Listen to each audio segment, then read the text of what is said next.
महाराष्ट्र में पहली बार Aamir sir institute लाए हैं free coaching for 11 science on YouTube और 12 साइंस महाराष्ट्र बोर्ड और MHCET की तैयारी सिर्फ 3500 में। पूरे महाराष्ट्र से लगभग 30,000 स्टूडेंट्स आमिर सर के चैनल का फायदा उठा रहे हैं। ज्यादा जानकारी के लिए स्क्रीन पर दिए गए नंबर पर संपर्क करें। चलिए, तो आज जो है नया टॉपिक स्टार्ट करेंगे हम लोग। नया टॉपिक क्या है? नया टॉपिक है मैथमेटिकल मेथड्स।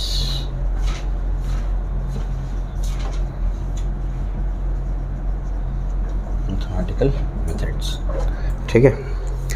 तो मेरी वॉइस जनरली जितनी होती है उससे लो होगी। आज मेरी तबीयत थोड़ी सी ख़राब है, थोड़ा सा बेयर करें मेरे साथ में, ठीक है। चलिए, तो आज हम लोग जो है नया टॉपिक स्टार्ट करेंगे जिसका नाम क्या है? Mathematical methods. अब इससे पहले हमने क्या पढ़ा है?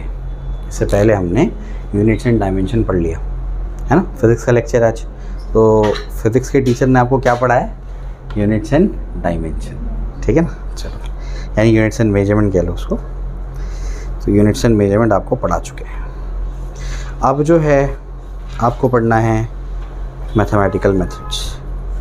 ये टॉपिक एंट्रेंस वालों को थोड़ा डिफरेंट तरीके से कराते हैं, कुछ एक्स्ट्रा भी चीज़ें कराते हैं इसके अंदर। मैं पहले ही करा चुका हूँ, ठीक है ना।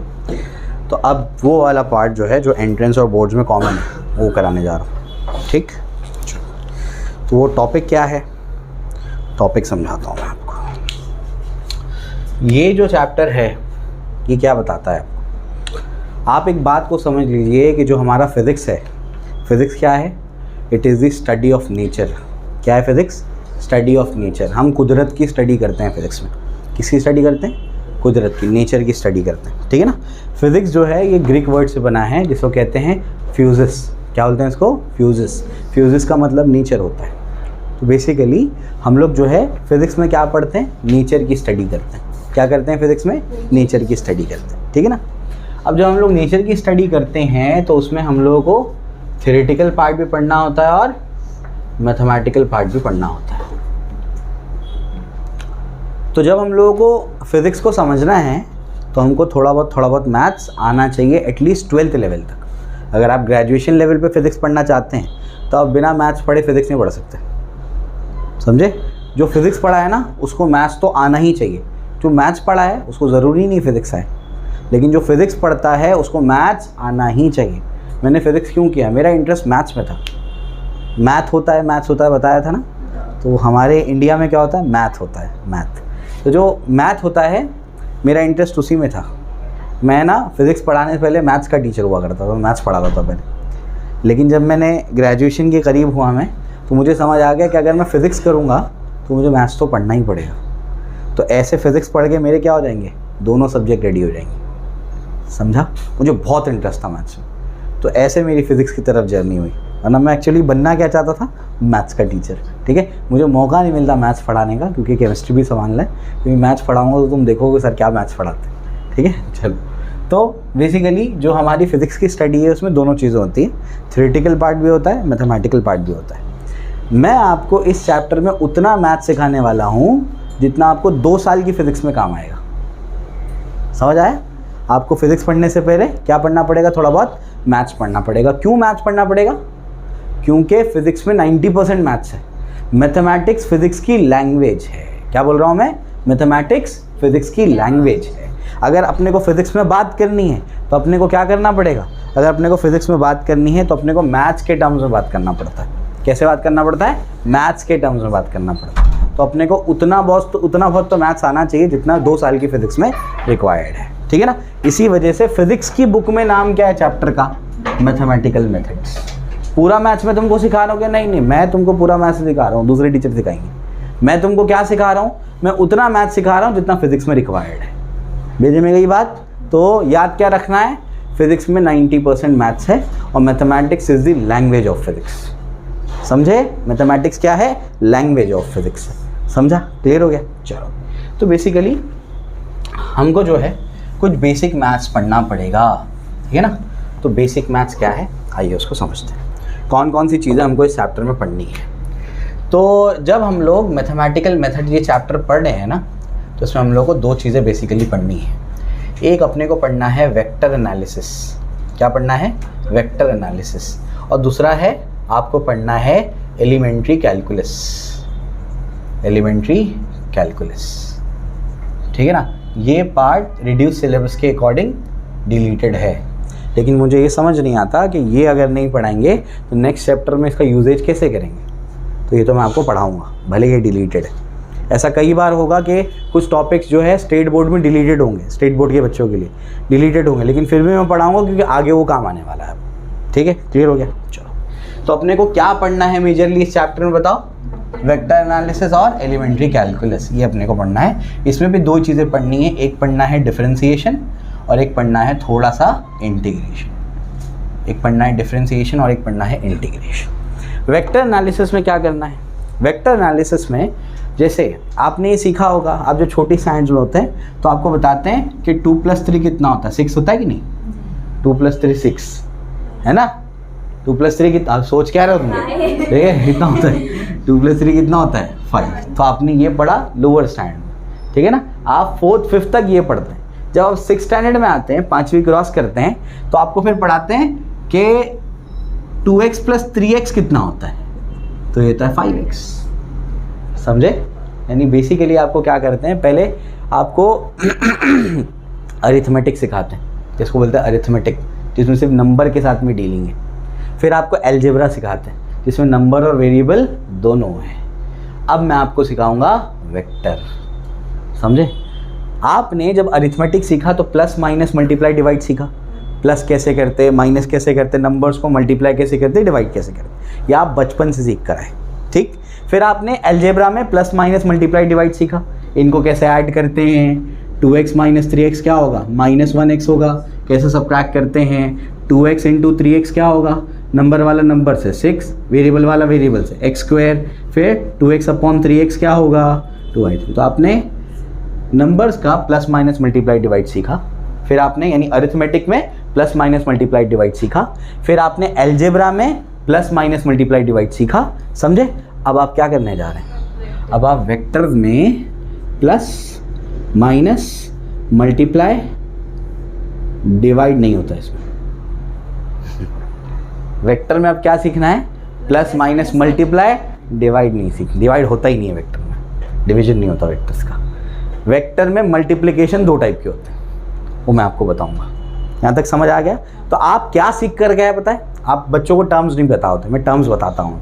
आप सीख कर के आए operations, arithmetic operations. Plus minus multiply divide को क्या बोलते हैं? ऑपरेशंस। क्या बोलते हैं इसको? ऑपरेशन। अरिथमेटिक के ऑपरेशंस। फिर क्या सीखे? एल्जेब्रा के ऑपरेशंस। अब क्या सीख रहे हो? वेक्टर के ऑपरेशंस। समझे? 10 साल में जो तुमने मल्टीप्लाई डिवाइड प्लस सीखा है ना, मल्टीप्लाई करना, प्लस करना और माइनस करना, सब बदलने वाला है। सब कुछ चेंज हो जाएगा। समझा? क्लियर हो गया? 2 + 3 क्या होता है? 5 होता है। 2 + 3 1 भी हो सकता है। 2 + 3 1 भी हो सकता है। अभी पूरा सब कुछ चेंज हो जाएगा। सब कुछ डिपेंड करेगा एंगल क्या है दोनों के बीच में। समझे? क्लियर हो गया? तो ये चैप्टर जब मैं पढ़ रहा था सबसे पहली बार, जब मैं सबसे पहली बार वेक्टर पढ़ना स्टार्ट किया था, तो मुझे बहुत डिफिकल्ट जाता था ये चैप्टर। समझ नहीं आता था क्या ये प्रैक्टिकली अप्लाइड है क्या? ये वो ट्राइंगल लॉ, एक का हेड दूसरे का टेल, इधर रिजल्टेंट जा रहा, कुछ समझ ही नहीं आ रहा। ठीक है ना? तो उसको पढ़ के मैंने इतना स्ट्रॉन्ग कर लिया कि मेरा ये one of the strongest chapter है। अब मैं तुमको हर चीज़ का ऐसा एग्जाम्पल दूंगा जो रियल लाइफ से रिलेट कर जाएगा, और वेक्टर तुम्हारे टिप्स पे आ जाएगा, टिप्स पे। ठीक है? ठीक है, चलिए इंशाल्लाह। तो यहाँ तक समझ में आ गई बात? क्या करने का अपने को? वेक्टर का प्लस माइनस मल्टीप्लाई सीखना है, डिवीजन नहीं होता। क्यों नहीं होता? लॉजिक बताऊंगा मैं, सबर करो, आते हैं उस पर। ठीक है? तो ये अपने को पढ़ना है, ये लिख करके रख लो। हमको मैथमेटिकल मेथड्स में 2 चीज़ें पढ़नी है। जो बच्चे से बोर्ड्स की तैयारी कर रहे हैं वो सिर्फ ये पढ़ेंगे, ये नहीं पढ़ना उनको। ठीक है? सीखना है, बहुत अच्छे से प्रैक्टिस नहीं करनी है बस। ठीक है? चलो, थोड़ा बहुत फॉर्मूलेज याद कर लो तो आगे काम आ जाएगा। ऐसा है। हाँ, उसके बाद लिखो एंट्रेंस वाले, उसके बाद लिखो ट्रिग्नोमेट्री के बाद। कोऑर्डिनेट के बाद, मतलब जो भी यहाँ पे भी एंड हुआ तो ऐसा है।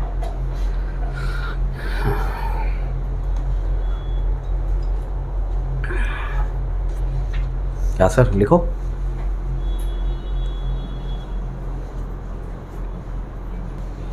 ठीक है, तो अभी अनस भाई की एंट्री हो गई, थोड़ा सा फिर बता दूं। ठीक है, तो इस चैप्टर में क्या होगा, दो चीज़ें पढ़ेंगे, एक वेक्टर एनालिसिस और दूसरा क्या है, एलिमेंट्री कैलकुलस। और जो आपका वेक्टर एनालिसिस में आप क्या सीखेंगे, वेक्टर्स का प्लस माइनस मल्टीप्लाई, और मल्टीप्लाई दो टाइप के होंगे यहाँ पर। ठीक है, क्लियर हो गया। चलो मैं आपको नई चीज़ें बताता हूँ उसमें। सबसे पहले तो अपने को ये क्लियर होना चाहिए सर वेक्टर्स होते क्या हैं। ठीक, पिछले चैप्टर में होमा क्या पढ़ाया था मैंने कि फिजिकल क्वांटिटी के दो टाइप होते हैं। कौन कौन से बताओ ज़रा। फिजिकल क्वांटिटी के दो टाइप होते हैं, एक पढ़ाया था फंडामेंटल क्वांटिटी, हाँ, और एक पढ़ाया था डिराइव क्वांटिटी। उस टाइम पर टिप्स पे था, अब रिवीजन नहीं हुआ तो भूल गए। ठीक है, तो फंडामेंटल क्वांटिटी और डिराइव क्वांटिटी ये कहाँ पढ़ते हैं, यूनिट्स एंड मेजरमेंट में पढ़ते हैं। ठीक, यानी फिजिकल क्वांटिटी को क्लासिफाई किया जाए डिपेंडेंसी के बेसिस पर। किसके बेसिस पर, डिपेंडेंसी के बेसिस पर। देखो याद रखो, क्लासिफिकेशन में बेसिस बहुत इंपॉर्टेंट है। मैं पहले भी बता चुका हूँ, मैं फिर एक बार बताता हूँ। जब भी आप क्लासिफाई कर रहे हो, अगर आप बेसिस नहीं बता रहे हैं तो आप समझा नहीं पा रहे हैं चीज़ों को। फिर बेसिस का मतलब समझाता हूँ। आपके पास है ना 11-12 की फिजिक्स, केमिस्ट्री, मैथ्स, बायो की बुक्स है। मैं उसको बोलता हूँ कि इनको आपको क्लासिफाई करना है on the basis of subject. तो आप कैसे क्लासिफाई करोगे, दो फिजिक्स की 11-12 की, दो केमिस्ट्री की, दो मैथ्स की, दो बायो की। लेकिन अगर मैं बोलता हूँ कि आप इसको क्लासिफाई करो with respect to standard, class के रिस्पेक्ट में क्लासिफाई करो, तो आप क्या करोगे, 4 11th की, 4 12th की, वही किताबें हैं, लेकिन क्लासिफिकेशन का बेसिस बदलने पे क्लासिफिकेशन बदल गया। समझ आया, क्लियर हो गया। चलो, तो यहाँ तक अपने को समझ में आ गया। तो जब डिपेंडेंसी को बेसिस लिया था तो दो टाइप की फिजिकल क्वांटिटी थी, फिजिकल क्वांटिटी, आपका फंडामेंटल क्वांटिटी और डिराइव क्वांटिटी। लेकिन अगर हम लोग डायरेक्शन को बेसिस लेंगे, किसको बेसिस लेंगे, डायरेक्शन को बेसिस लेंगे, तो दो टाइप की फिजिकल क्वांटिटी हो जाएगी। एक होगा स्केलार्स और एक होंगे वेक्टर्स। एक स्केलार्स होंगे और क्या होंगे, वेक्टर्स होंगे। अब लेंगे सर कुछ नहीं पता इसके बारे में, अभी बताऊंगा सारी चीज़ें। बस मैं बता रहा हूँ कि फिजिकल क्वांटिटी का डिवीजन यहाँ पर कैसे किया था, डिपेंडेंसी के बेसिस पर। ये क्वांटिटी इस पर डिपेंड करती थी तो हमने वैसे क्लासिफाई कर दिया। यहाँ पर जो क्लासिफिकेशन है उसमें बेसिस क्या है, डायरेक्शन। जहाँ डायरेक्शन रिक्वायर्ड है उनको वेक्टर्स बोलेंगे, और जहाँ डायरेक्शन रिक्वायर्ड नहीं है उनको स्केलार्स बोलेंगे। ठीक, मैं एक एक करके समझाता हूँ। मैं आपको बोलता हूँ, ध्यान से सुनो, मैं आपको बोलता हूँ कि जाओ नीचे और जाकर के 2 किलो शक्कर ले आओ। कितनी शक्कर ले आओ, तो आपको डायरेक्शन बताना पड़ेगा क्या मुझे, नहीं, आपको 2 किलो से समझ में आ गया। क्या समझ में आ गया कि नीचे जाना है, बनिए की दुकान पर क्या बोलना है, 2 किलो शक्कर दे दो, वहाँ से 2 किलो शक्कर लेकर क्या जानी है। मुझे कोई ये मास बताने में कोई डायरेक्शन की रिक्वायरमेंट नहीं है, इन्फॉर्मेशन क्लियर हो जाती। 2 किलो बोलो, इन्फॉर्मेशन क्लियर है। अब मैं बोलता हूँ, ध्यान से सुनो, अब मैं बोलता हूँ कि 10 न्यूटन का फोर्स लगा दो। क्या बोल रहा हूँ मैं बोलता हूँ फोर्स लगा दो 10 न्यूटन का। तो आपको 10 न्यूटन पता है कितना है, फॉर एग्जांपल आपको पता है 10 न्यूटन कितना है, तो इन्फॉर्मेशन कंप्लीट है या अधूरी है, क्यों अधूरी है, कहाँ लगाना है ये पूछोगे ना आप, तो 10 न्यूटन इधर मारूं, इधर मारूं, इधर मारूं, इधर मारूं, किधर मारूं, समझ आता है क्या बोल रहा हूँ मैं, क्लियर है। तो आपको अगर मैं बोलता हूँ कि 10 न्यूटन फोर्स लगा दो तो पूरी इन्फॉर्मेशन क्लियर नहीं है। लेकिन मैं आपको बोलता हूँ 2 किलो शक्कर ले आओ, इन्फॉर्मेशन क्लियर है। समझ आया, क्लियर हो गया। चलो भाई, आपको मैं बोलता हूँ, आप फॉर एग्जांपल मुमरा में नए हैं, आप मुमरा स्टेशन पे उतरते हैं, ठीक है ना। मैं बोलता हूँ, मेरा कोई दोस्त है, मैं बोलता हूँ वो स्टेशन से 1.5 किलोमीटर चल, मेरे घर पे पहुँच जाएगा। क्या बोलता हूँ, 1.5 किलोमीटर कहाँ पहुँच जाएगा, मेरे घर पे पहुँच जाएगा। वो पहुँचेगा नहीं पहुँचेगा, क्या आप उसको आधी इन्फॉर्मेशन दे रहे हैं, आधी इन्फॉर्मेशन। क्यों ऐसा, वो राइट में भी जा सकता है, लेफ्ट में भी, दो ही तो डायरेक्शन है ना मुमरा में, वो राइट में भी जा सकता है, लेफ्ट में भी जा सकता है। यानी डिस्प्लेसमेंट में, जो मैंने 1.5 किलोमीटर बोला, डिस्प्लेसमेंट में अगर आप डायरेक्शन नहीं बताएंगे तो इन्फॉर्मेशन क्लियर नहीं होगी। समझ आया। तो कुछ ऐसी फिजिकल क्वांटिटीज हैं जिनमें सिर्फ मैग्नीट्यूड इंपॉर्टेंट होता है। मैग्नीट्यूड मतलब ये नंबर, 2 किलो यूनिट के साथ में बता दो, 5 किलो, 10 किलो, तो क्या हो जाएगा, इन्फॉर्मेशन कंप्लीट हो जाएगी। लेकिन कुछ ऐसी फिजिकल क्वांटिटीज हैं जिनको अगर आपको कंप्लीटली डिस्क्राइब करना है तो आपको क्या करना पड़ेगा, आपको मैग्नीट्यूड के साथ में 10 न्यूटन के साथ में बताना पड़ेगा कि 10 न्यूटन के साथ में क्या करो, राइट डायरेक्शन में फोर्स लगाओ, राइट में या लेफ्ट में या अप या डाउन, ऐसे।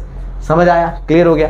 तो मैं आपको समझाने की कोशिश कर रहा हूं कि यहीं पर दो तरीके की फिजिकल क्वांटिटी हो गई आपकी।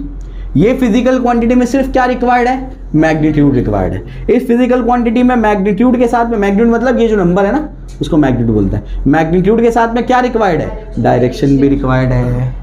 तो बताओ इसको कहाँ रखेंगे और इसको कहाँ रखेंगे? हाँ, मास को कहाँ रखेंगे, मास बोलेंगे स्केलार है, और फोर्स क्या है, वेक्टर है। समझ आया? क्लियर हो गया? तो जिनको डिस्क्राइब करने के लिए सिर्फ मैग्नीट्यूड रिक्वायर्ड है उसको बोलेंगे स्केलार, और जिनको डिस्क्राइब करने के लिए मैग्नीट्यूड और डायरेक्शन दोनों रिक्वायर्ड है उनको बोलेंगे वेक्टर। समझ आई बात? एकदम आसान है ना, बिल्कुल डिफिकल्ट नहीं है, एकदम आसान है इसको समझना। क्लियर हो गया? ठीक है ना? चलो भाई, तो यहाँ तक अपने को समझ में आ गया। तो अभी हम लोग क्या करते हैं, अभी हम लोग इसके डेफिनेशन पे जाते हैं। एग्जाम्पल समझा? अभी लिखना नहीं है, मैं बताता हूँ क्या लिखना है, क्या नोट डाउन करना हो। देखो मैं एग्जाम्पल ऐसे दूंगा जो रियल लाइफ से रिलेट करते हैं, सिर्फ यही चैप्टर में नहीं, हर चैप्टर में। साइंस रियलिटी है, बस सही पढ़ाने वाला टीचर चाहिए। साइंस रियलिटी है, ठीक है ना? चलो, तो मैं आपको ये समझाने की कोशिश कर रहा था कि यहाँ पर फिजिकल क्वांटिटी दो टाइप की है। एक क्या है, एक स्केलार्स हैं और दूसरे क्या है, वेक्टर्स। ठीक है ना? क्लियर हो गया? अब क्या, स्केलार्स कौन सी क्वांटिटीज होती हैं, वेक्टर कौन सी क्वांटिटीज होती हैं? तो स्केलार्स वो क्वांटिटी होती है, those quantities in which only magnitude is required for their complete description। उनके कंप्लीट डिस्क्रिप्शन के लिए क्या रिक्वायर्ड है, सिर्फ मैग्नीट्यूड रिक्वायर्ड होता है। एग्जाम्पल के तौर पे मास, एक एग्जाम्पल याद रखो, अभी तो बहुत सारे एग्जाम्पल्स आएंगे, ठीक है ना? तो उसका एग्जाम्पल क्या है, उसका एग्जाम्पल है मास। अभी और एग्जाम्पल्स दूंगा मैं। इसका डेफिनेशन क्या लिखोगे, बोलो? Those quantities in which only की जगह क्या आएगा, magnitude and direction both are required. हाँ, both are required for their complete description. Example के तौर पे फोर्स, और एक एग्जाम्पल देखा था ना डिस्प्लेसमेंट। ठीक है, डिस्प्लेसमेंट एग्जाम्पल अभी बताया था मैंने, है ना? चलो, 1.5 किलोमीटर वाला। तो यहाँ तक अपने को बात समझ में आ गई, एकदम आसान है। क्लियर हो गया? समझ में? चलो, तो ये दो तरीके की आपको मैंने क्या बता दी, फिजिकल क्वांटिटी बता दी। इनका क्लासिफिकेशन कौन से बेसिस पे हुआ है, डायरेक्शन के बेसिस पे। यहाँ डायरेक्शन की रिक्वायरमेंट नहीं है और यहाँ पर डायरेक्शन की रिक्वायरमेंट है। मैं आपको और एग्जाम्पल देता हूँ जिससे आपको और क्लैरिटी आई है। सुनिए, मैं आपसे कहता हूँ कि कोई ट्रेन चल रही है 40 किलोमीटर पर आवर पे। कितने में चल रही है, 40 किलोमीटर पर आवर पे। और मैं आपसे कहता हूं कि कोई ट्रेन चल रही है 40 किलोमीटर पर आवर पे टुवर्ड्स CST। तो दोनों में फर्क क्या है? एक में डायरेक्शन बोला है मैंने, टुवर्ड्स CST, और एक में क्या बोला है, डायरेक्शन नहीं बोला है मैंने। समझ में आ गया? जिसमें डायरेक्शन मैंने नहीं बताया है उसको बोलेंगे स्पीड। उसको क्या बोलेंगे, स्पीड। सिर्फ 40 किलोमीटर पर आवर पे चल रही है, वो उसकी स्पीड है। अगर मैं बोलता हूँ 40 किलोमीटर पर आवर पे चल रही है टुवर्ड्स CST, डायरेक्शन बता दिया, वो हो जाएगी वेलोसिटी। अब समझा? तो एक आम इंसान के लिए स्पीड और वेलोसिटी सेम है, लेकिन as a physics student, as a physicist, as a junior scientist आपको ये पता होना चाहिए कि बेसिकली आपकी जो स्पीड और वेलोसिटी में डिफरेंस क्या है। ज़मीन आसमान का फ़र्क है इसमें, तो बहुत डिफरेंस है ना। डायरेक्शन नहीं बताओगे तो गड़बड़ हो जाएगी, कहाँ जाने का समझ में ही आएगा। समझा? क्लियर हो गया? तो सिर्फ मैग्नीट्यूड बताया तो स्पीड, सिर्फ मैग्नीट्यूड के साथ में डायरेक्शन भी बता दिया तो वेलोसिटी। क्लियर हो गया? ठीक। तो मुझे बताओ स्पीड कहाँ लिखूंगा अनीफा, स्केलार में कि वेक्टर में? स्केलार में लिखेंगे। वेरी गुड, स्पीड स्केलार में लिखेंगे। वेलोसिटी कहाँ लिखेंगे? वेक्टर में लिखेंगे। वेलोसिटी तो वेक्टर में लिखेंगे। समझा? ऐसी आपको तकरीबन 170 फिजिकल क्वांटिटीज़ पढ़नी है 2 साल में। कुछ स्केलार्स होंगी, कुछ वेक्टर्स होंगी, कुछ टेंसर्स भी होंगी, वो आपको भी नहीं पढ़ना है। आगे के चैप्टर में बताऊंगा मैं टेंसर क्या है। समझा? क्लियर हो गया? तो अभी जितना रिक्वायर्ड है वो बता दिया मैंने, जबकि एक्चुअली सभी क्वांटिटीज़ टेंसर ही होती हैं। जो रैंक 0 का टेंसर है उसको स्केलार बोलते हैं, जो रैंक 1 का टेंसर है उसको वेक्टर बोलते हैं। अभी वो सब में कॉम्प्लिकेशंस में नहीं जाना है, अभी जितना अपने को रिक्वायर्ड है फिजिक्स में उतना मैंने बता दिया। क्लियर हो गया? ठीक है, चलो। तो बेसिकली फिजिकल क्वांटिटी दो टाइप की होती हैं, स्केलार्स और वेक्टर्स, और जो क्वांटिटी में सिर्फ मैग्नीट्यूड रिक्वायर्ड है उनको स्केलार बोलेंगे, और जिनके डिस्क्रिप्शन के लिए मैग्नीट्यूड और डायरेक्शन दोनों रिक्वायर्ड है उनको क्या बोलेंगे, वेक्टर बोलेंगे। सिर्फ इतना ही डेफिनेशन सफिशिएंट नहीं है, और भी चीज़ें हैं इसके अंदर, वो भी बताता हूँ। ये बुक में नहीं मिलेगा आपको, एक्स्ट्रा चीज़ बता रहा हूँ मैं इसमें आपको ध्यान क्या रखना है, इसमें आपको ये ध्यान रखना है। सर मैं कॉल किया था परसों। क्या नाम है? हाँ हाँ आइए। तो कहाँ पर था मैं, सिर्फ इतना डेफिनेशन इसका सफिशिएंट नहीं है, और एक डेफिनेशन आपको इसमें एक और चीज़ ऐड करनी पड़ेगी। वो क्या ऐड करना है मैं आपको बताता हूँ, आइए। वेक्टर वो है जिसके पास मैग्नीट्यूड है, उसके पास डायरेक्शन है। अब बुक से आगे की बात बता रहा हूँ मैं, बुक से आगे की बात इसमें क्या है, ये एनसीईआरटी में भी नहीं लिखा हुआ है, ये अगर आप डीसी पांडेकर की किताब पढ़ेंगे तो उसमें दिया हुआ है, ठीक है ना। तो ये आपके जिसमें मैग्नीट्यूड हो, डायरेक्शन हो, और एक चीज़ ध्यान से सुनना, और एक चीज़ में ये होगा जो विच ओबेस वेक्टर लॉज, जो वेक्टर के लॉज को ओबे करेगा वो वेक्टर कहलाएगा, समझे। तो वेक्टर कौन कौन है, वेक्टर कौन है जिसके पास मैग्नीट्यूड है, जिसके पास डायरेक्शन है, और जो वेक्टर के लॉज को ओबे करता है। क्योंकि आगे जा करके आपको ऐसी क्वांटिटीज मिलेंगी जिनके पास मैग्नीट्यूड भी है, डायरेक्शन भी है, लेकिन वो वेक्टर नहीं है। एग्जाम्पल देता हूँ, दो एग्जाम्पल, कॉमन एग्जाम्पल। जैसे करंट, आपने 10th स्टैंडर्ड में शायद पढ़ा होगा ये, कि ये आपके पास एक सर्किट है, circuit diagram, resistor R, battery लगी हुई है। अब मुझे बताओ आगे कहानी, करंट कहाँ से कहाँ फ्लो होता है, बोलो, पॉजिटिव से नेगेटिव। तो ऐसे क्या होगा, करंट फ्लो होगा। करंट कितना फ्लो हो रहा है, फॉर एग्जांपल 3 एम्पियर, कितना है 3 एम्पियर। क्या करंट के पास मैग्नीट्यूड है, हाँ सर मैग्नीट्यूड है, 3 वहाँ पर लिखा हुआ है, 3 एम्पियर। क्या करंट के पास डायरेक्शन है, डायरेक्शन भी है, लेकिन वो वेक्टर नहीं है, समझे।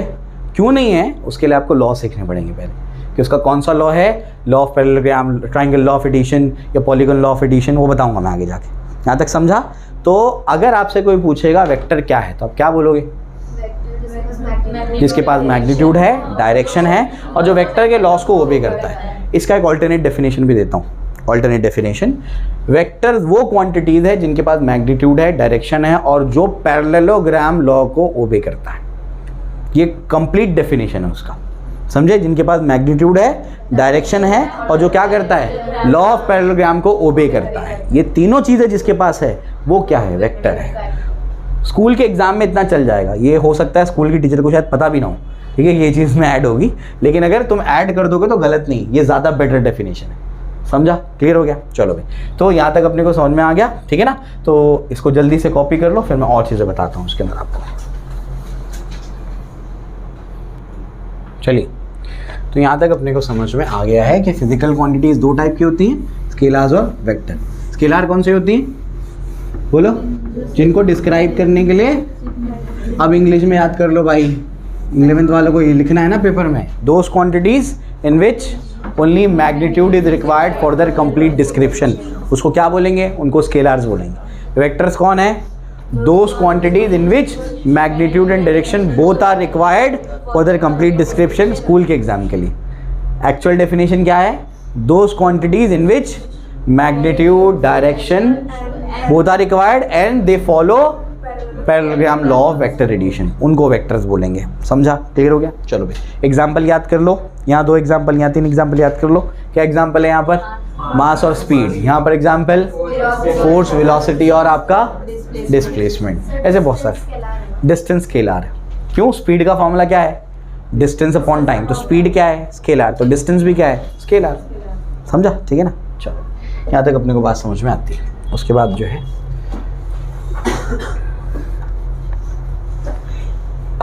देखो, अब जो है इसके बाद अपने को नेक्स्ट चीज इसमें क्या पढ़नी है, नेक्स्ट चीज पढ़नी है वो है रिप्रेजेंटेशन ऑफ अ वेक्टर।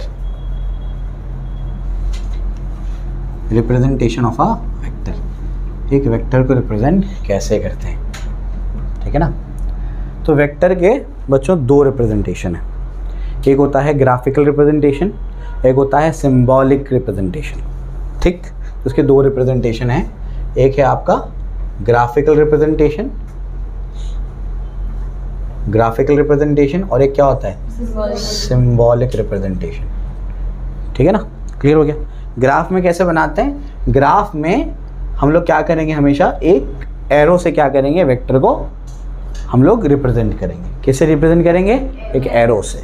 समझ आ गया। तो वेक्टर को कैसे रिप्रेजेंट करेंगे, एरो से, ठीक है। इसको क्या बोलते हैं और इसको क्या बोलते हैं, इसको बोलते हैं टेल, दुम। इसको क्या बोलते हैं, इसको बोलते हैं हेड। समझ आ गया। इसको क्या बोलते हैं, टेल, इसको क्या बोलते हैं, हेड। समझ आ गया। आगे जो मैं लॉज याद कराऊंगा ना, ट्राइंगल लॉ, पैरेललोग्राम लॉ, वो बुक का रटाता नहीं हूँ स्टेटमेंट, मैं अपने स्टेटमेंट देता हूँ, तो इसमें सब काम आएगा। एक के हेड पे दूसरे का टेल, रिजल्टेंट उल्टा, अभी मैं ऐसे याद कराऊंगा, ठीक है। तो वो तभी आएगा, वरना वो बुक के स्टेटमेंट से नहीं आएगा, ठीक है, समझेगा नहीं तुमको, ठीक। तो ग्राफिकल रिप्रेजेंटेशन में ये क्या है, टेल, वो क्या है आपका, हेड। उसके बाद सिंबॉलिक रिप्रेजेंटेशन, फॉर एग्जाम्पल ये फोर्स था, क्या था, फोर्स था। तो हम लोग क्या करते हैं सिंबॉलिक रिप्रेजेंटेशन में, तो हम लोग ऐसे इसको लिख देते हैं, एफ बार। कैसे लिख देते हैं, एफ बार, और ये हो जाएगा फॉर एग्जांपल 10 न्यूटन, और साथ साथ उसमें डायरेक्शन लगा देंगे, नॉर्थ वेस्ट लगा दिया फॉर एग्जांपल मैंने, ठीक है ना, एरो दे करके नहीं, कॉमा दे करके नॉर्थ वेस्ट, ऐसा एग्जाम्पल के तौर पे कोई डायरेक्शन ले लिया मैं, ठीक है ना। तो इस तरीके से हम लोग इसको लिखते हैं। आप बोलेंगे ये तो ऐसे था, तो फोर्स पे तो ऐसे वेक्टर आना चाहिए, उससे कोई लेना देना नहीं उसका, समझे। कोई वेक्टर मैंने ऐसे बना दिया, ये मेरे पास F1 बार है, समझे, तो आप बोलेंगे सर ये तो उस डायरेक्शन में, इधर पे एरो बनाओ, नहीं ऐसा नहीं बनाते। हेड कहाँ होगा, हमेशा राइट की तरफ होगा। समझ आया। तो सिंबॉलिक रिप्रेजेंटेशन में क्या करते हैं, एक सिंगल लेटर से क्या करते हैं, उसको रिप्रेजेंट करते हैं, इसके ऊपर एक एरो लगा देते हैं।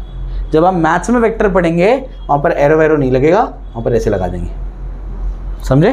तो इस तरीके से आप लिख देंगे उसको। समझ आया, बस यही फ़र्क है, बाकी मैथ्स में तो आप बहुत डिटेल में पढ़ेंगे इसको, ठीक है। चलो, तो यहाँ तक समझ आया वेक्टर को कैसे रिप्रेजेंट करते हैं, एक ग्राफिकली, दूसरा सिंबॉलिकली। ग्राफिकली कैसे करेंगे, एरो से। सिंबॉलिकली कैसे करेंगे, एक सिंगल लेटर होगा जिसके ऊपर क्या लगा दो, एरो लगा दो, समझे। उसके एक्चुअल डायरेक्शन से इस एरो का कोई लेना देना नहीं है। जब आप सिंबॉलिकली लिख रहे हैं उसको, तो उसमें आपको क्या लिखना है, मैग्नीट्यूड लिखना है, साथ साथ में क्या करना है, डायरेक्शन भी लिखना है। और अगर आपको सिर्फ मैग्नीट्यूड लिखना है, ध्यान से सुनो क्या बोल रहा हूँ मैं, सिर्फ अगर आपको मैग्नीट्यूड लिखना है तो आप ऐसे लिखोगे, F bar is 10 Newton.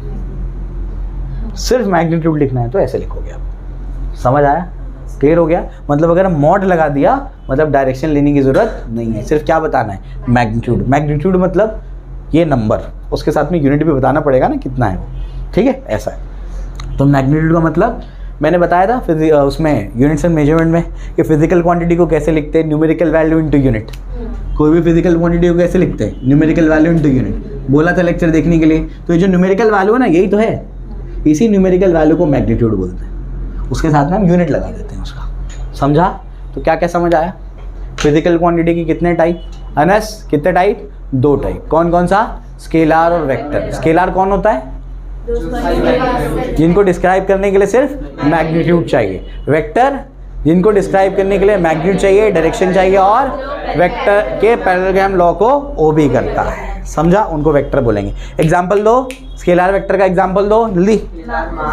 Scalar में क्या है, मास है, और क्या है, स्पीड है, और क्या है, डिस्टेंस है। डिस्टेंस भी स्केलार होता है, ठीक है। कैसे, हर एक का काउंटर पार्ट है, ये भी थोड़ा सा डिस्कस कर लूँ।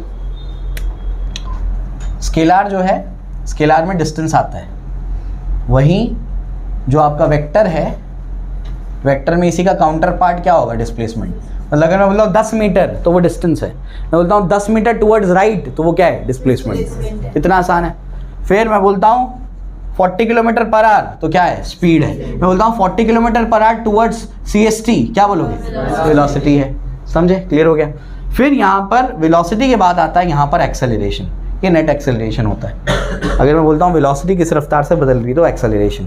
Rate of change of speed होता है टेंजेंशियल एक्सेलरेशन। ये भी चीज़ है, ये तुम 9th वाइन्थ में नहीं पढ़ते हो, बहुत कम किताबों में मिलेगा तुमको, कि बेसिकली जो आपका डिस्टेंस है उसका काउंटर पार्ट डिस्प्लेसमेंट है, स्पीड का काउंटर पार्ट कौन है, वेलोसिटी। यहाँ स्केलर, यहाँ वेक्टर, और यहाँ पर ये क्या है, tangential acceleration. Rate of change of speed is tangential acceleration and rate of change of velocity is net acceleration.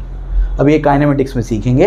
अगर ये पॉइंट बाउंसर गया तो छोड़ दो उसको, ठीक है ना। चलो, तो यहाँ तक मैंने आपको समझा दिया कि हम लोग वेक्टर को कैसे रिप्रेजेंट करते हैं। कैसे रिप्रेजेंट करते हैं वेक्टर को, 2 तरीके से। कैसा, ग्राफिकल, सिंबॉलिकल।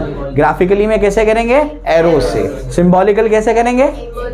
सिंबल बना देंगे, एक सिंगल लेटर पे एरो लगा देंगे। और कैसे लिखेंगे वैल्यू? मैग्नीट्यूड लिखेंगे, यूनिट होगा और साथ साथ में डायरेक्शन भी लिखा होगा। समझा? क्लियर हो गया ना? इस तरीके से तो ये अपने को समझ में आता है। दोस्त के रिप्रेजेंटेशन है, कॉपी कर लो फटाफट से। चलिए नेक्स्ट पार्ट पे चलिए। अच्छा, आपको इस चैप्टर में पढ़ना क्या है? वेक्टर्स पढ़ना है। वेक्टर का अलजेब्रा पढ़ना है एक्चुअली, प्लस माइनस मल्टीप्लाई, उसके ऑपरेशंस। स्केलर का नहीं पढ़ेंगे क्या? स्केलर का तो पढ़ा हो पहले, प्लस माइनस मल्टीप्लाई डिवाइड, पढ़ने की ज़रूरत नहीं है। जो आप नॉर्मली अरिथमेटिक अलजेब्रा में करके आए, जैसे एग्जाम्पल के तौर पे आपने किया था 4 मीटर पर सेकेंड प्लस 5 मीटर पर सेकेंड, कितना होगा? 10 मीटर पर सेकेंड। नहीं, इतना होगा? अरे 9 मीटर पर सेकेंड। समझे? ये क्या है? ये स्पीड है। ये भी क्या है? स्पीड है। तो ये भी क्या है? स्पीड है। तो स्पीड या स्केलर जो भी क्वांटिटीज होंगी उनको वैसे ही ऐड करते हैं जैसे नॉर्मल नंबर्स होते हैं, वैसे ही ऐड करने का, मल्टीप्लाई करने का, डिवाइड करने का, सब्ट्रैक्ट करने का। समझ आया? ठीक। किनको? स्केलर्स। वेक्टर में ऐसा नहीं होगा, वेक्टर में सारी चीज़ें बदलेंगी अभी। तो स्केलर सीखने की ज़रूरत है क्या? नहीं। तो 10 साल में क्या सीख के आए? तो 10 साल में सीख के आए वो क्या है? स्केलर है। ठीक है ना? क्लियर हो गया? चलो, तो ये अपने को समझ में आता है। तो स्केलर सीखने की ज़रूरत नहीं है ना। बच्चों का एक कॉमन क्वेश्चन होता है, सर वेक्टर क्यों सिखा रहे हैं, स्केलर सिखाओ पहले। तो स्केलर सीखने की ज़रूरत नहीं, ऑलरेडी सीख के आए हैं वो। ठीक, चलो। इसके बाद नेक्स्ट टॉपिक है हमारा, वो है types of vectors. Types of vectors. Types of vectors क्या है? 2 वेक्टर्स में मैं और ऐड करूँगा जितनी बुक में दी है उसके अलावा, एक पोलार और एक एक्सियल। ठीक है ना? चलो पहले मैं वो पढ़ाता हूँ जो आपकी टेक्स्ट बुक में दिया है। सबसे पहली चीज़, सबसे पहला वेक्टर जो इसमें है वो है ज़ीरो वेक्टर। कौन सा वेक्टर? ज़ीरो वेक्टर, या फिर इसको नल वेक्टर भी बोलते हैं। नल वेक्टर क्यों बोलते हैं? क्योंकि इसमें से पानी आता है। नहीं है तो नल वेक्टर क्यों बोलते हैं उसको? नल का मतलब क्या होता है? नल नहीं, नल का मतलब क्या होता है? नलीफाई कर जाए। समझे? नलीफाई मतलब एक दूसरे को कैंसिल करते, कोई इसका इफेक्ट नहीं है। मैं समझाता हूँ लॉजिक क्या है। अब तुमको समझेगा कि एक फिजिसिस्ट जो होता है वो कितना कॉन्शियस होता है, इतनी बारीक बारीक चीज़ों के बारे में सोचते हैं हम लोग। एग्जाम्पल के तौर पर अभी जो है, अभी मुझे बताओ यासर का मूवमेंट हो रहा है क्या? यासर का डिस्प्लेसमेंट हो रहा है क्या? नहीं ना, रुका हुआ है ना यासर। तो यासर रुका हुआ, तो यासर का डिस्प्लेसमेंट कितना है अभी? 0। डिस्प्लेसमेंट स्केलर है कि वेक्टर? ये बताओ मुझे पहले। वेक्टर है ना, डिस्प्लेसमेंट वेक्टर, तो वेक्टर लगेगा इस पर। हाँ, तो डिस्प्लेसमेंट जो ऑफ यासर का डिस्प्लेसमेंट कितना आ रहा है? 0 आ रहा है। लेकिन 0 तो स्केलर है, सभी नंबर स्केलर होते हैं। तो एक वेक्टर का आंसर एक स्केलर कैसे आ सकता है? समझे? एक वेक्टर का आंसर कभी भी स्केलर नहीं आ सकता। तो साइंटिस्ट लोग ने बोला नहीं नहीं नहीं, ये 0 नहीं है, ये 0 वेक्टर है। समझ आया? बस यही लॉजिक है इसकी, और कोई लॉजिक नहीं है। समझे? अभी मुझे बताओ, अभी हुमा की वेलोसिटी कितनी है? 0। कोई वेलोसिटी नहीं है, तो उसकी अगर वेलोसिटी 0 है तो मैं वेलोसिटी स्केलर है कि वेक्टर है? क्या लिखूंगा बोलो? वेलोसिटी ऑफ हुमा है ना, वेक्टर है। तो यहाँ वेक्टर है तो क्या लिखूंगा अब? 0? नहीं नहीं नहीं, 0 नहीं, क्या? 0 वेक्टर।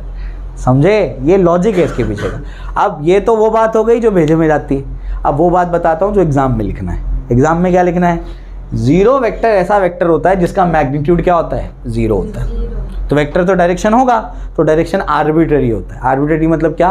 मन माना। आर्बिट्ररी यानी क्या? मन, जो डायरेक्शन बोलना है बोल दो। समझे? क्लियर हो गया? मूवी नहीं कर रहा तो 0 है। ठीक है, चलो भी। तो 0 वेक्टर क्या होता है? A vector whose magnitude is 0।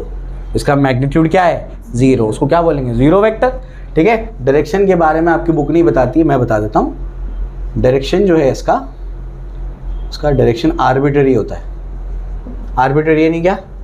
मन माना। लिख देता हूँ यहाँ पे, मन माना डायरेक्शन। समझा? क्लियर हो गया? कोई दिक्कत नहीं, एकदम इजी है। लॉजिक समझा क्यों लाया गया इसको, है ना? चलो भाई, तो जिसका आंसर 0 आ रहा है, हम 0 ना लिख करके क्या लिखते? 0 वेक्टर लिखते। ठीक है ना? मतलब उसका वही है 0। ठीक है ना? चलो, ये अपने को समझ में आ गया। इसके बाद नेक्स्ट नेक्स्ट जो हम लोग को इसमें वेक्टर पढ़ना है जीरो वेक्टर के बाद, वो है रिजल्टेंट वेक्टर। क्या पढ़ना है? Resultant vector.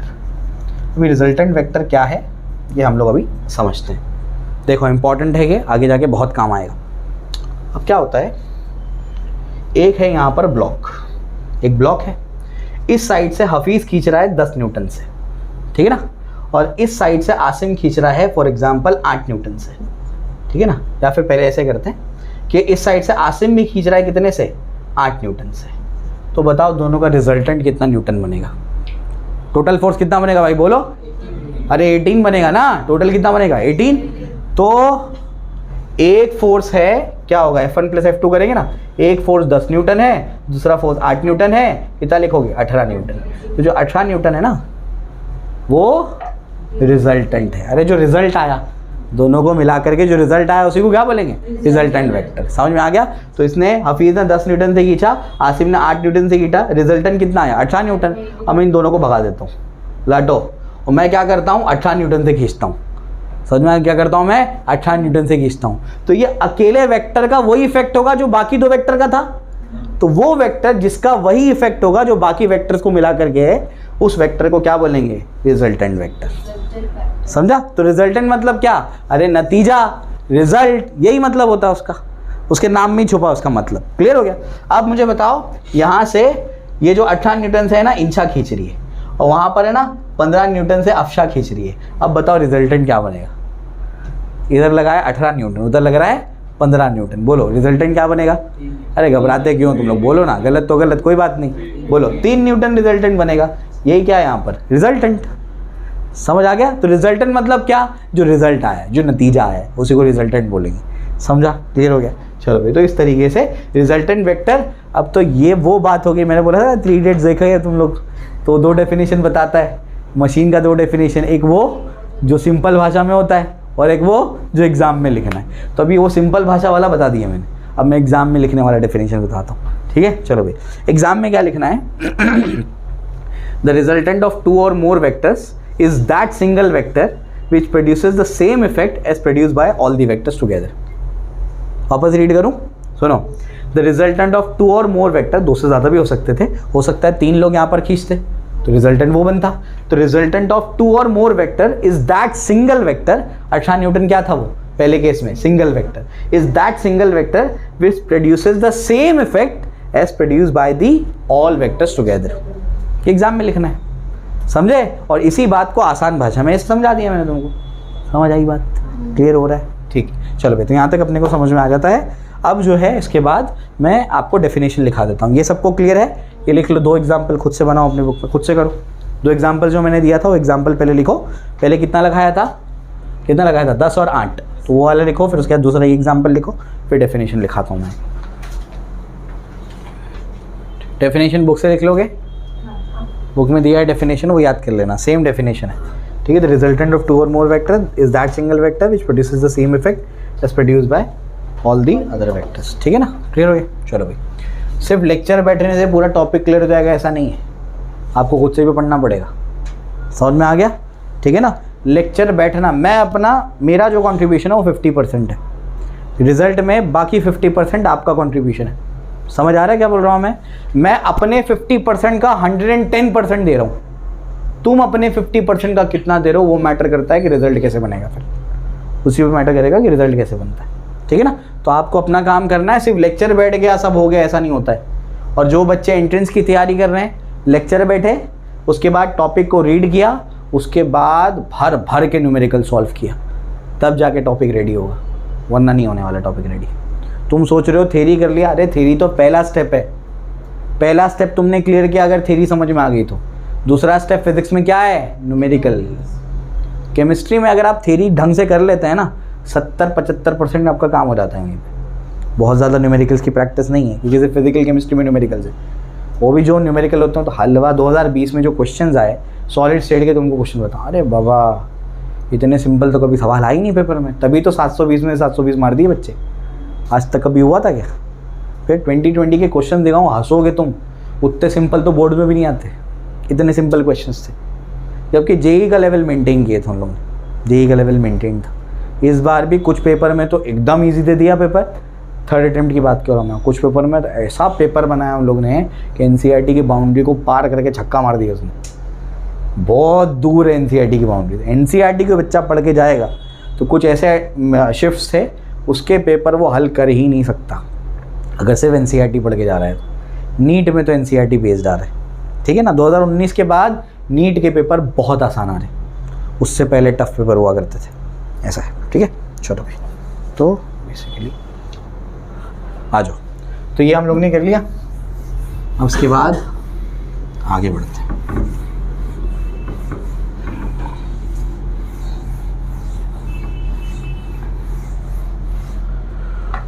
नेक्स्ट जो वेक्टर है वो है नेगेटिव वेक्टर।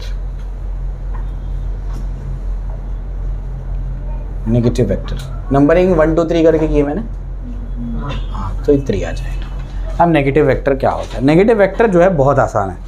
पहले मैं वो डेफिनेशन बताता हूँ जो भेजे में जाता है, ठीक है ना। कहाँ काम आएगा वो बता देता हूँ। वेक्टर सब्ट्रैक्शन में काम आएगा। कहाँ काम आएगा? Vector subtraction. नेगेटिव वेक्टर कुछ नहीं है, बहुत ईजी है। ये मेरे पास एक वेक्टर है, क्या? ए बार, ठीक है ना। इसको ऐसे पकड़ो, उल्टा कर दो, क्या हो जाएगा ये? माइनस ए बार। क्यों माइनस ए बार? इस डायरेक्शन में पॉजिटिव था तो अब डायरेक्शन चेंज हो गया, क्या हो जाएगा? माइनस ए बार। यही इसका नेगेटिव वेक्टर है, बस यही नेगेटिव वेक्टर, और कुछ नहीं होता नेगेटिव वेक्टर, ठीक। ये वेक्टर है बी बार, इसका नेगेटिव वेक्टर बताओ। अरे पकड़ के उल्टा कर दो, ये हो गया इसका माइनस बी बार, ठीक है ना। ये मेरे पास नेगेटिव वेक्टर है माइनस सी बार। नेगेटिव वेक्टर बताओ क्या बनेगा? बनेगा ना इधर बनेगा डी बार। नहीं कैसे बनेगा बोलो? कैसे बनेगा? ये बनेगा इधर सी बार। समझा? क्लियर हो गया? तो इस तरीके से ये होता है नेगेटिव वेक्टर, कुछ नहीं होता है, घबराने का ही नहीं। 180 के एंगल पे क्या कर दो? 180 के एंगल पे आप क्या कर दो? दूसरा वेक्टर बना दो, तो उसका नेगेटिव वेक्टर बन जाएगा, ठीक। अब मैं बोलता हूँ आपको नेगेटिव वेक्टर बनाओ, बनाओ नेगेटिव वेक्टर बनाओ। हाँ, सवाल अधूरा है ना। कोई गिवन वेक्टर का नेगेटिव वेक्टर बनेगा, वेक्टर ही नहीं दिया तो किसका नेगेटिव वेक्टर बनाओगे? समझा? क्लियर हो गया? बस अब डेफिनेशन पढ़ता हूँ बुक का, ठीक है। ये जो तुमको एग्जाम में लिखना है, इसका डेफिनेशन है a negative vector of a given vector is a vector of same magnitude but opposite in direction to that of the given vector, है ना। एक ऐसा वेक्टर, नेगेटिव वेक्टर क्या होता है? एक गिवन वेक्टर का नेगेटिव वेक्टर वो होता है जो सेम मैग्नीट्यूड का होता है लेकिन ऑपोजिट डायरेक्शन में होता है। बस हो गया, यही है, लिखने की जरूरत नहीं है, लिख लोगे बुक से ही याद करना है इसको, ठीक है ना। क्लियर हो गया? समझा दिया आपको मैंने ये नेगेटिव वेक्टर, ठीक है। ये बना लो। लिखना क्या है? मैं अपना डेफिनेशन लिख देता हूँ। वेक्टर पकड़ो, उल्टा कर दो, ठीक है। वेक्टर पकड़ो और क्या कर दो? उल्टा कर दो, यही है।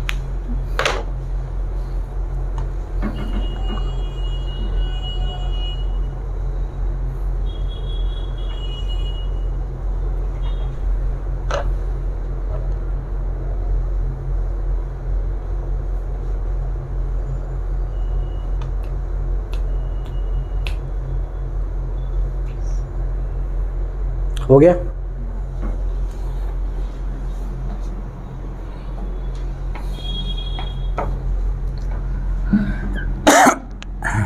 चलिए, नेगेटिव वेक्टर के बाद जो है नेक्स्ट वेक्टर, इसको हम लोग बोलेंगे इक्वल वेक्टर।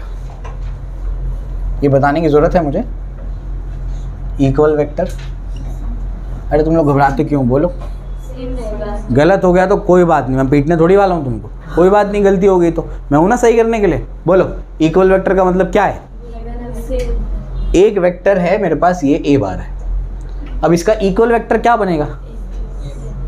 ए बार ही इक्वल बनेगा, या ऐसे बोल देंगे इसका इक्वल वेक्टर बी बार है और दोनों में क्या चीज कॉमन होगी? मैग्नीट्यूड भी सेम होगा, डायरेक्शन भी सेम होगा। इक्वल वेक्टर, वेक्टर में दो चीजें आती है ना, मैग्नीट्यूड और डायरेक्शन। तो ऐसा वेक्टर जिसका मैग्नीट्यूड भी इक्वल है और साथ साथ में डायरेक्शन भी सेम है, उसको हम लोग क्या बोलेंगे? Equal vector. समझा? कोई इसमें रॉकेट साइंस थोड़ी है। चलो, क्या होगा? डेफिनेशन देख लो। Two vectors A and B representing same physical quantity are said to be equal if and only if they have same magnitude and direction. Same magnitude and same direction, ठीक है ना। Two equal vectors are shown here, ठीक है ना, clear हो गया। Short में लिख दूं, शॉर्ट में है सेम मैग्नीट्यूड एंड ऐसे मतलब इसको लिखो इक्वल मैग्नीट्यूड, ये equal magnitude and same direction. ऐसे दो वेक्टर्स जिनका मैग्नीट्यूड इक्वल है और डायरेक्शन सेम है, उनको क्या बोलेंगे? Equal vector.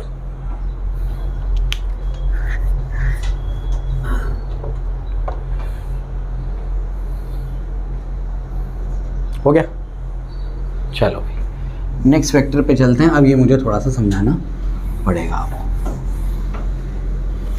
ठीक है। चलो एसी ऑफ कर रहा हूँ मैं, तो भी ठीक नहीं है मेरी। चलो आ जाओ। तो कहाँ पर था मैं यहाँ पर था कि अभी हम लोगों को क्या पढ़ना है? अभी हम लोगों को पढ़ना है बेसिकली कौन सा वेक्टर? Position vector. आपको समझाता हूँ, आइए। कौन सा है? फिफ्थ है ना। फिफ्थ जो है वो क्या है? देखो, फिफ्थ है पोजीशन वेक्टर। अब इसको समझना पड़ेगा कि पोजीशन वेक्टर क्या होता है। आइए इसको समझते हैं। पोजीशन वेक्टर के लिए ना सबसे पहले आसिम क्या करना पड़ेगा? ओरिजिन डिसाइड करना पड़ेगा। क्या डिसाइड करना पड़ेगा? ओरिजिन। अनस ओरिजिन कहाँ रख सकते? कहीं भी रख सकते हैं, है ना। वहाँ मुमरा स्टेशन पे रख सकते, एम गेट पे, अपनी नाक पे रख सकते, ये बिल्डिंग के टॉप पे रख सकते, है ना, कहीं भी रख सकते। तो हमारी मर्जी ओरिजिन कहाँ रखेंगे।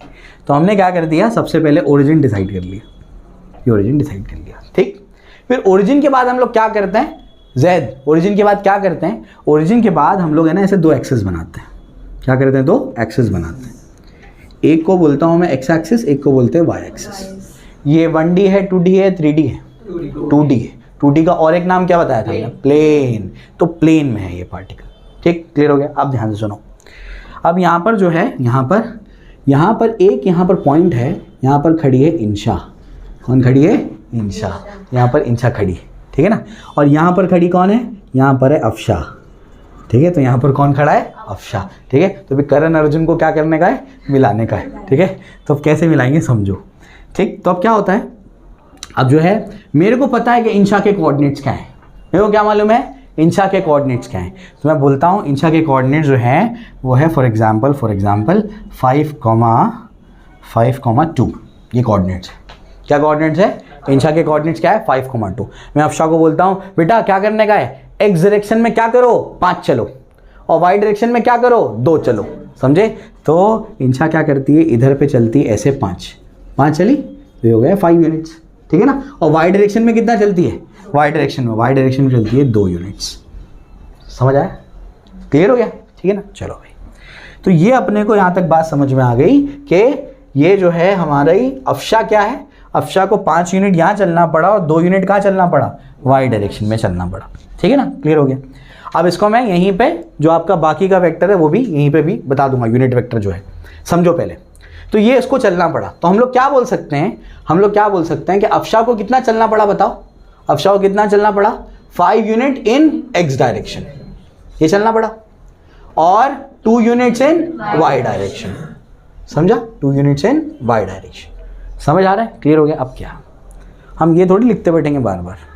मैंने शुरुआत में आपको क्या बताया था? Mathematics is the language of physics. Physics की लैंग्वेज है मैथमेटिक्स, ठीक है ना। हम ऐसा नहीं लिखते, हम उसको यूनिट वेक्टर्स के टर्म में लिखते हैं। अभी समझाऊंगा यूनिट वेक्टर क्या है, पहले लिखने का तरीका सीखो, ठीक। अगर कोई ऑब्जेक्ट एक्स डायरेक्शन में चलता है तो हम उसके लिए लिखते हैं आई कैप। क्या लिखते हैं? आई कैप। और कोई वाई डायरेक्शन में चलता है तो उसके लिए क्या लिखते हैं? जे कैप। क्या बोलते हैं? जे कैप, ठीक है ना। ऐसा है। तो अफशा का मुझे पोजीशन वेक्टर लिखना है। अफशा कहाँ पर पहुंची? तो ये मैं ओरिजिन लूंगा और ये यहाँ तक पहुंची अफशा, है ना। तो ये यहाँ से एक वेक्टर बना दूंगा, समझे। ओरिजिन से क्या कर दूंगा? अफशा की पोजीशन तक का एक वेक्टर। अफशा इंशा तो एक ही जगह पे अभी, तो वेक्टर बना दूंगा। तो ये वेक्टर, इसको बोलेंगे आर बार। ये वेक्टर क्या बता रहा है? बताओ क्या बता रहा है? ये वेक्टर बता रहा है पोजीशन। ये क्या बता रहा है? पोजीशन। क्या बता रहा है? पोजीशन। किसकी पोजीशन? इंशा और अफशा की पोजीशन। समझ आ गया? क्या बता रहा है वो? इंशा और अफशा की पोजीशन। तो ये वेक्टर को क्या बोलते हैं? Position vector. समझ आया? क्लियर है। अब ऐसे ही जो है ना, इस तरीके से यहाँ पर कोई हमारा बच्चा यहाँ तक कहीं पहुँचा है, यहाँ तक कहीं पहुँचा। अब अगर मैं इसका पोजीशन वेक्टर लिखना चाहता हूँ तो कैसे लिखूंगा? बताओ क्या करूँगा? पोजीशन वेक्टर कैसे लिखते हैं? ओरिजिन से क्या करने का, वो पॉइंट तक का एक वेक्टर बना दो। तो ये क्या हो जाएगा, R1 बार, अगर R बार था तो ये क्या हो जाएगा, R1 बार। बात समझ में आई, क्लियर हो रहा है। तो पोजीशन वेक्टर बेसिकली होता क्या है, क्या होता है पोजीशन वेक्टर, ओरिजिन से उस पॉइंट तक का एक वेक्टर बना दो तो क्या होगा, पोजीशन वेक्टर। और पोजीशन वेक्टर क्या बताता है, पोजीशन बताता है। उसका सिंबल क्या है, R बार। बात समझ आई, क्लियर हो गया। चलो अब क्या, ये जो इंशा अफशा एग्जाम्पल पे वापस आ जाओ, ये दोनों यहाँ पर है। अब इनका पोजीशन वेक्टर में लिखना चाहता हूँ। मैंने तो पोजीशन लिखी है, एक्स डायरेक्शन में 5 यूनिट, वाई डायरेक्शन में 2 यूनिट्स, लेकिन इसको मैथमेटिकली कैसे लिखेंगे वो समझो। एक्स में कितना चले, तो इसको लिखेंगे 5i कैप। वाई में कितना चले, तो इसको लिखेंगे 2j कैप। यही मतलब है उसका, समझे। अब समझ आ रहा है लिखना कैसे इस चीज़ को, क्लियर है। तो सबसे पहले तो आपको समझना है पोजीशन वेक्टर क्या है। क्या है पोजीशन वेक्टर, क्या करेगा, पोजीशन वेक्टर नाम में ही है, क्या करेगा, पोजीशन बताएगा। कहाँ से बताएगा, ओरिजिन से बताएगा। कैसे बताएगा, ओरिजिन से पोजीशन तक का एक वेक्टर बना दो तो वो क्या हो जाएगा, position vector. Clear, crystal clear, ठीक। अब पोजीशन वेक्टर को लिखते कैसे, कैसे लिखते हैं पोजीशन वेक्टर को। पोजीशन वेक्टर को लिखने का तरीका है कि ये R बार है। अब यहाँ पर जो है, यहाँ पर जो है फॉर एग्जाम्पल यहाँ पर हनीफा खड़ी है। अब हनीफा तक हुमा को पहुँचना है तो मैं बताऊँगा हुमा को क्या करो, यहाँ पर 3 चलो और यहाँ पर 8 चलो। अब मुझे बताओ ये किसका था, ये इंशा अफशा का पोजीशन वेक्टर था। अब हनीफा का पोजीशन वेक्टर बताओ, हनीफा का पोजीशन वेक्टर क्या होगा। यहाँ कितना चला है, 3 चला है, और यहाँ कितना चला है, 8। तो क्या लिखूंगा, 3i कैप प्लस 8j। ये हुई ना बात, ऐसे लिखते हैं पोजीशन वेक्टर। अब इसका मैग्नीट्यूड कैसे निकालना है वो मेरे पे छोड़ दो, मैं सिखाऊंगा अभी। यहाँ तक सबको क्लियर, कोई दिक्कत नहीं। अब ये आई कैप जे कैप का फंडा समझाता हूँ मैं तुमको। इनको बोलते हैं यूनिट वेक्टर्स। क्या बोलते हैं इनको, यूनिट वेक्टर। इनका काम क्या है, इनका काम डायरेक्शन बताना। आई कैप देख के अच्छा एक्स डायरेक्शन में चला है, जे कैप देख के वाई डायरेक्शन में चला है। अब जेड के लिए क्या होगा, अगर जेड में भी होता, अगर जो है यहाँ पर हनीफा जो है इधर की जगह यहाँ पर होती, इधर पे, ये एक्स हो गया, ये वाई हो गया, और ये क्या हो गया, जेड एक्सिस। समझ में आ गया। तो मैं हुमा को बोलता 3 एक्स में चलो, 8 वाई में चलो और 12 जेड में चलो। समझ में आ गया। तो हुमा को कहाँ चलना पड़ता, 12 जेड में चलना पड़ता। तो क्या लिखता बताओ, हाँ हो जाएगा +12 के कैप। के कैप उसका यूनिट वेक्टर होता है। समझ आई बात, क्लियर हुआ। तो इस तरीके से लिखते हैं पोजीशन वेक्टर को। तो पोजीशन वेक्टर क्या करता है, पोजीशन बताता है। कहाँ से बताता है, ओरिजिन से बताता है। ओरिजिन कहाँ रख सकते हैं, कहीं भी रख सकते हैं। और कैसे बताएगा, क्या करना पड़ेगा, ओरिजिन से पोजीशन तक का एक वेक्टर बना दो। क्लियर हो गया, पोजीशन वेक्टर। पोजीशन वेक्टर को मैथमेटिकली लिखते कैसे, तो उसके जो भी एक्स वाई जेड कंपोनेंट्स होंगे उस पर क्या करो, जितना एक्स में होगा उसके साथ आई कैप लगा दो, जितना जे में होगा उसके साथ जे कैप लगा दो, वाई में होगा, और जितना जेड में होगा उसके साथ की कैप लगा दो। हो गया पोजीशन वेक्टर। अब मैग्नीट्यूड कैसे लिखते हैं उसके लिए थोड़ा सा सफर करना पड़ेगा। यहाँ तक समझा, कोई दिक्कत नहीं, कॉपी करो। अच्छा एक और चीज़ है, डेफिनेशन बता दूँ। डेफिनेशन सुन लो, ये वो है डेफिनेशन जो एग्जाम में लिखना है, स्कूल के एग्जाम में। A vector which gives the position of a particle at a point with respect to origin of a chosen coordinate system is called as position vector. एक ऐसा वेक्टर जो क्या करता है, पोजीशन बताता है पार्टिकल के at a point with respect to origin, origin के रिस्पेक्ट में। ठीक है ना, विद रिस्पेक्ट टू ओरिजिन मतलब क्या, ओरिजिन को रेफरेंस पॉइंट माना गया है, ये मतलब है। ठीक है, चलो ठीक है। तो पोजीशन वेक्टर आपको बता दिया मैंने, उसका डेफिनेशन जो है आप लोग बुक से लिख सकते हो। ठीक, बुक इस डेफिनेशन दिया हुआ है किताब में, और मैंने समझने वाला डेफिनेशन आपको बता दिया। ठीक है, क्लियर हो गया। चलो इसके बाद जो है आगे बढ़ते हैं। आगे क्या है, अब एक और वेक्टर बुक के हिसाब से बचा है, हमारे हिसाब से 3 वेक्टर बचे हैं। ठीक है, पोलर और एक्सियल भी बताऊंगा अभी मैं इसमें। ठीक है, अब क्या है यूनिट वेक्टर। जब भी यूनिट वेक्टर की बात आए 3 चीज़ें याद रखनी है बस में। सबसे पहला उसका डेफिनेशन क्या है, दूसरा यूनिट वेक्टर का फॉर्मूला क्या है, बहुत इंपॉर्टेंट है, कुछ सवालों में फंस जाओगे, वरना अच्छे सवालों में फंस जाओगे अगर फॉर्मूला नहीं पता होगा। और तीसरा जो है इसमें आपको याद रखना है इसका डायरेक्शन क्या है। ठीक, या इसका काम क्या है, डायरेक्शन तो वेक्टर के अलॉन्ग ही होता है, इसका काम क्या है। ठीक है ना, तो सबसे पहले अपन क्या पढ़ना है आज, यूनिट वेक्टर पढ़ना है। ठीक है ना, तो यूनिट वेक्टर जो है इसमें 3 चीज़ें याद करनी है। सबसे पहले इसका डेफिनेशन क्या है, क्या होता है डेफिनेशन यूनिट वेक्टर का। अच्छा, जीरो वेक्टर का मतलब क्या था, डेफिनेशन क्या था? ऐसा वेक्टर जिसका मैग्नीट्यूड 0 है, उसको जीरो वेक्टर कहते हैं। यूनिट का मतलब होता है 1, तो यूनिट वेक्टर क्या होगा? ऐसा वेक्टर जिसका मैग्नीट्यूड 1 है। 1 मीटर, किलोमीटर, सेंटीमीटर, न्यूटन, कुछ भी हो सकता है, ठीक है ना, बस मैग्नीट्यूड 1 हो, ठीक है। A vector whose magnitude is 1, एक ऐसा वेक्टर जिसका मैग्नीट्यूड क्या है? 1 है, ठीक है ना, हुज मैग्नीट्यूड इज 1 यूनिट। अब यूनिट कुछ भी हो सकता है। एक ऐसा वेक्टर जिसका मैग्नीट्यूड 1 यूनिट होता है, उसको क्या बोलते हैं? यूनिट वेक्टर, यूनिट वेक्टर कहते हैं। दूसरा, यूनिट वेक्टर का फॉर्मूला क्या है? यूनिट वेक्टर का फॉर्मूला है vector divided by magnitude of vector. क्या फॉर्मूला है? Vector divided by magnitude of vector, ये इसका फॉर्मूला है, ठीक है ना। तीसरी चीज़, ये इसका काम क्या है, ठीक है ना, तो पर्पस क्या है इसका? इसका पर्पस होता है डायरेक्शन बताना। पर्पस क्या होता है? डायरेक्शन बताना, ठीक है ना। तो 2 साल की फिजिक्स तुम्हारी निकल जाएगी अगर ये 3 चीज़ तुमको पता है तो। सबसे पहला, यूनिट वेक्टर का डेफिनेशन क्या है? क्या है डेफिनेशन? एक ऐसा वेक्टर जिसका मैग्नीट्यूड 1 है। दूसरा, उसका फॉर्मूला क्या है? क्या formula? Vector divided by magnitude of vector. तीसरी चीज़ क्या है? इसका काम क्या है? डायरेक्शन बताना, बस। अगर एग्जाम्पल के तौर पे मैं लिखता हूँ पोजीशन वेक्टर किसी ऑब्जेक्ट का 5, बस 5 लिखता हूँ, 5 मीटर। इन्फॉर्मेशन पूरी है, गलत है या अधूरी है? अधूरी है। क्यों अधूरी है? डायरेक्शन पता ही नहीं है। तो अगर मैं पूछूंगा इसका पोजीशन क्या था, बोलेंगे नहीं समझ में आ रही पोजीशन। मैं लिख दूंगा यहाँ पर के कैप, मतलब क्या? ओरिजिन से इसको किधर जाने का है? एक्स में जाना है, वाई में जाना है कि जेड में जाना है? जेड में जाना है, प्लेन से बाहर आना है। कितना जाना है? 5 यूनिट या 5 मीटर। समझा? क्लियर हो गया? तो के कैप क्या बता रहा है? डायरेक्शन बता रहा है, चलना कहाँ है, यही तो काम है उसका। अब समझा? अगर मैं इसी चीज़ को लिखता, जैसे एक पोजीशन वेक्टर r1 बार ये था, एक पोजीशन वेक्टर लिखता मैं 3i cap plus 6j cap, बताओ क्या मतलब? एक्स एक्सिस में 3 चलना है, वाई एक्सिस में 6 चलना है, ये मिल जाएगा पार्टिकल। तो i j k क्या बताते हैं? डायरेक्शन बताते हैं। समझा? अगर ये समझ में आ गया, कभी नहीं फंसोगे तुम यूनिट वेक्टर वाले सवालों में, कभी नहीं फंसोगे। समझ आई बात? एक और चीज़ यहीं क्लियर कर देता हूँ मैं। आप लिख रहे हो for example position vector r बार, ध्यान से देखो, ये नोट करके लिख लेना। वो है for example ai cap plus bj cap plus ck cap, ठीक है ना। इस तरीके से अपने पास पोजीशन वेक्टर है।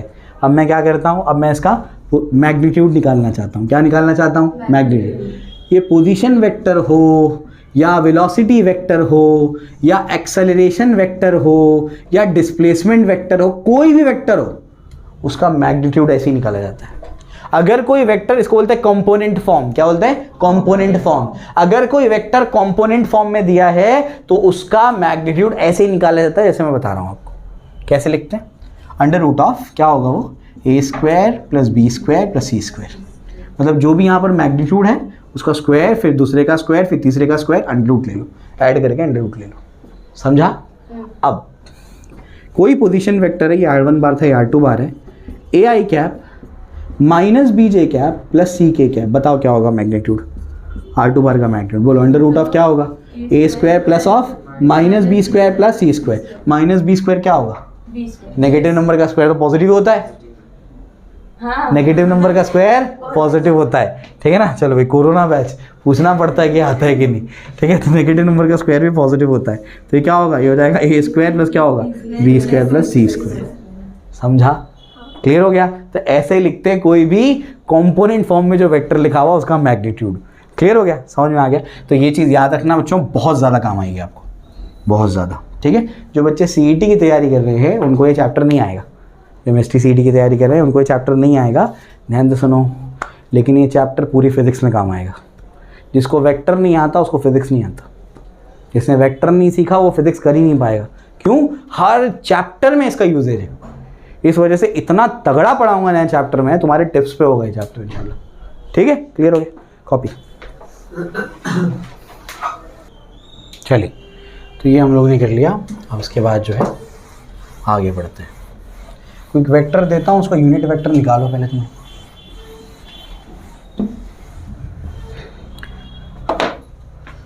आर बार कोई वेक्टर है क्या ए बार कोई वेक्टर है फॉर एग्जांपल, वो है 2i cap plus 3j cap plus 4k cap, ठीक है ना, क्लियर हो गया। आपको इसका यूनिट वेक्टर निकालना है, तो ए बार का यूनिट वेक्टर मैं सिंबल देता हूँ A cap, cap, hat, carat, कुछ भी बोल सकते हैं, ज़्यादा फेमस क्या है कैप, ठीक है ना। तो ए कैप, फॉर्मूला बोलो यूनिट वेक्टर का, vector divided by magnitude of vector. Vector क्या है बोलो, ए बार है, ए बार का मैग्नीट्यूड मॉड ऑफ ए बार है ना, ऐसे लिखेंगे।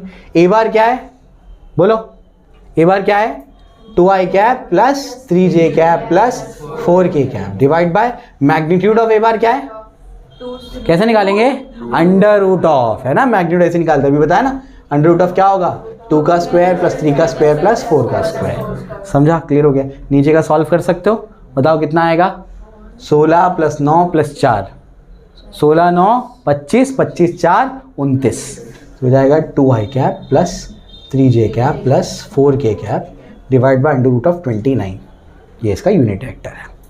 आगे सॉल्व करने की ज़रूरत नहीं, ठीक, क्लियर हो गया। ज़रूरत पड़ेगी तो बताऊंगा कैसे स्मार्ट कैलकुलेशन करते हैं, अभी ज़रूरत नहीं, बस प्रोसीजर समझना है, ठीक है, क्लियर हो गया। बोर्ड एग्जाम और एंट्रेंस एग्जाम में क्या डिफरेंस है बताओ, नहीं, बोर्ड एग्जाम और एंट्रेंस एग्जाम में क्या डिफरेंस है, मतलब प्रिपरेशन में क्या डिफरेंस है, स्पीड का डिफरेंस है। बोर्ड में बहुत स्लो करना पड़ता है, एंट्रेंस में बहुत फास्ट चीज़ें करनी पड़ती हैं। अगर हम लोग क्रिकेट का एग्जाम्पल लें, कोई बच्चा क्रिकेट सीखने जाता है, तो बोर्ड एग्ज़ाम में क्या कराते हैं पता है, बोर्ड एग्ज़ाम में को जैसे बता देंगे, आपको बैट बताएंगे, आपको बॉल बताएंगे, आपको बोलेंगे ये बैट कितनी लेंथ है, इतना इसका ये क्या है विड्थ है, और बॉल का इतना डायमीटर है, इस पर ऐसी रिंग लगी होती है, ये सब बोर्ड एग्ज़ाम में से इन्फॉर्मेशन देंगे। एंट्रेंस एग्ज़ाम में क्या कराएंगे, आपको बुलाएंगे और क्या पहले थोड़ा बहुत बताएंगे, ये बैट है, ये बॉल है, चलो खेलो, समझे, ये है एंट्रेंस एग्ज़ाम, सीधा अप्लाई करना सिखाएंगे तुमको, अप्लाई करने आना चाहिए। बोर्ड एग्ज़ाम में सिर्फ इन्फॉर्मेशन होगी, ये इतना, वो इतना, ये इतना, ऐसे। एंट्रेंस एग्ज़ाम में खेलना है तुमको खेलने आना चाहिए, समझ आया, ये डिफरेंस है दोनों में, ठीक है ना। अभी तो पहले मैं तुम्हारा, क्योंकि मैं जानता हूँ यहाँ पर बच्चे कुछ नहीं आता बच्चों को, और तुम तो पढ़े ही नहीं हो, बिना पढ़े पास हो गए हो, है ना।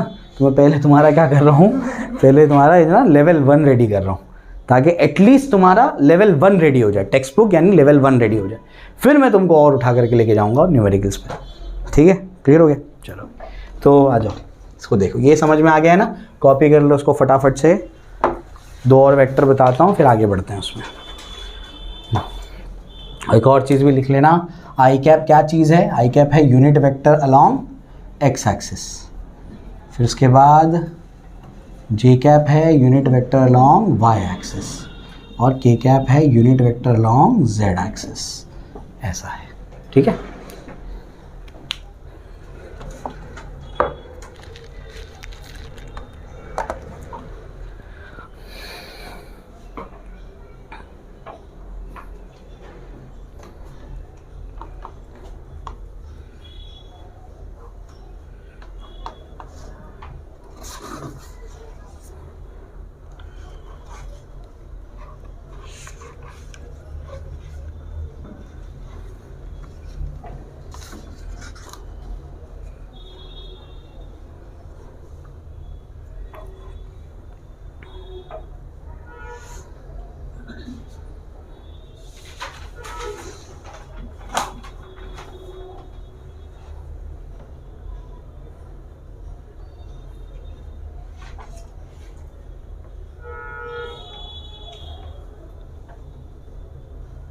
हो गया, ठीक है, चलो। तो 2 वेक्टर्स को और इंट्रोड्यूस कर रहा हूँ मैं तुमको, मैं वही डेफिनेशन दूंगा जो तुम्हारे भेजे में जाएगा, क्योंकि उसको बोर्ड एग्जाम के लिए याद करना नहीं है, समझे। जो मैं बता रहा हूँ उतना अगर पता है तो तुम कर लोगे। क्यों करा रहा हूँ, कुछ पहले ना स्टेट्स के अलग अलग अपने अपने एंट्रेंस होते थे, अब भी होते हैं, लेकिन उन लोग ने क्या कर दिया, नीट के लिए कॉमन एंट्रेंस कर दिया, एम्स भी हटा दिया इन लोग ने, ऐसा है। तो कुछ ऐसे एंट्रेंस एग्जाम होते थे, जैसे जम्मू एंड कश्मीर का एंट्रेंस एग्जाम, उसका CET होता था, तो उसमें पूछे जाते थे बार बार कौन सा एक्सियल वेक्टर है, कौन सा पोलर वेक्टर है, समझ आ गया। तो वो चीज़ मैं आपको अभी क्लियर करा देता हूँ। मैं जितना बता रहा हूँ उतना भी सफिशिएंट है, आगे जाओगे तो एक दिन में थोड़ी फिजिक्स सीखोगे पूरा, 2 साल है ना अभी, धीरे धीरे करके समझ जाएगा कि मैं क्या बोल रहा हूँ, ठीक है ना। चलो, तो बेसिकली और 2 टाइप के वेक्टर है, कितने हो गए, 5 हो गए, 6 हो गए, तो 7th वेक्टर ऐड कर लेना। बोर्ड के बच्चे बस समझ लें, ठीक है, लिखने की ज़रूरत नहीं है बोर्ड के बच्चों को, ठीक। 7th वाला जो पॉइंट है इसके अंदर वो है पोलार वेक्टर, पोलार वेक्टर्स, ठीक है ना, जिनका कोई इनिशियल पॉइंट होता है एक्सेट्रा एक्सेट्रा, बुक में दी होती है बकवास। मैं क्या बता रहा हूँ उसको सुनो ध्यान से।